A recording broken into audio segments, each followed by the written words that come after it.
নমস্কার সম্মানীয় দর্শক মণ্ডলী।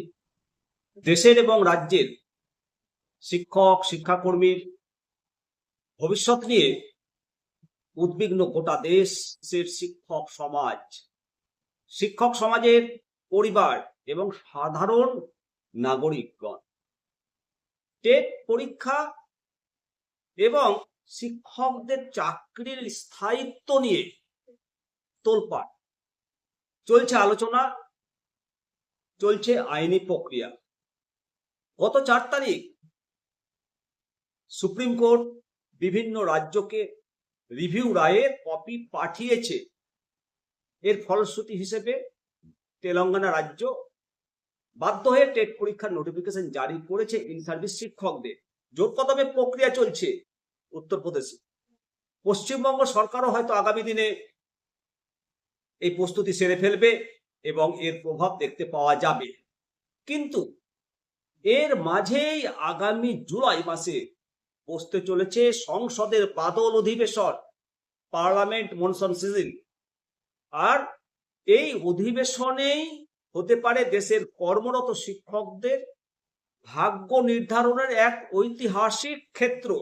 বন্ধুরা, এই মুহূর্তে আমাদের সকলের লক্ষ্য হওয়া উচিত জুলাই মাসের বাদল অধিবেশনে যেন টেট ইস্যুটি অত্যন্ত অত্যন্ত গুরুত্ব সহকারে তোলা হয়। কেন এই দাবি? এই কারণে এই দাবি যে টেট বিধি চালু হওয়ার পূর্বে যে সমস্ত শিক্ষকগণ অত্যন্ত নিষ্ঠার সাথে নিযুক্ত হয়েছিলেন তাদের ওপর জোরপূর্বক টেট পাশ করার বিধান চাপানো যাবে না। এই নিদান অবিলম্বে বাতিল করতে হবে এবং এটা অসাংবিধানিক নিদান। দ্বিতীয়ত, বছরের পর বছর ধরে ইন সার্ভিস কর্মরত শিক্ষকদের জন্য নতুন করে টেট পরীক্ষার যে সিদ্ধান্ত, কালা কানুন, সেটা প্রত্যাহার করতে হবে।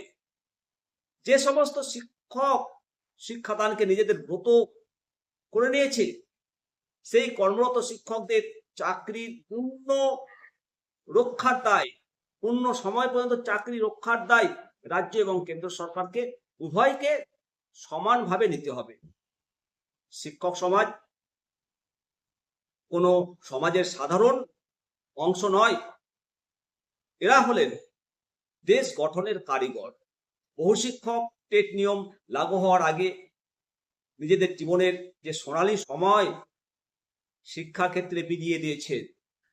আজ হুট করে তাদের চাকরির নিরাপত্তা যদি বিঘ্নিত হয়, সমগ্র শিক্ষা ব্যবস্থার জন্য একটা বড় ধাক্কা হবে।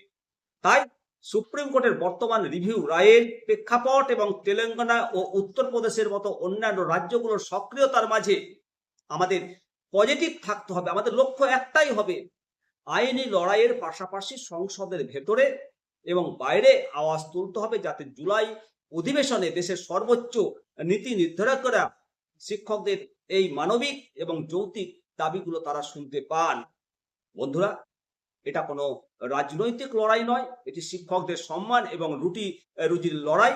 এই বার্তাটি যাতে দিল্লির সংসদ ভবনে পর্যন্ত পৌঁছায় তার জন্য প্রচুর পরিমাণে ভিডিওটি শেয়ার করবেন। এই দাবির সাথে একমত হলে অবশ্যই চ্যানেলটিকে লাইক এবং সাবস্ক্রাইব করবেন এবং আপনাদের মূল্যবান মতামত দেবেন। আসুন সবাই মিলে বলি, জয় হিন্দ, বন্দে মাতারাম, ভারত মাতা কি জয়।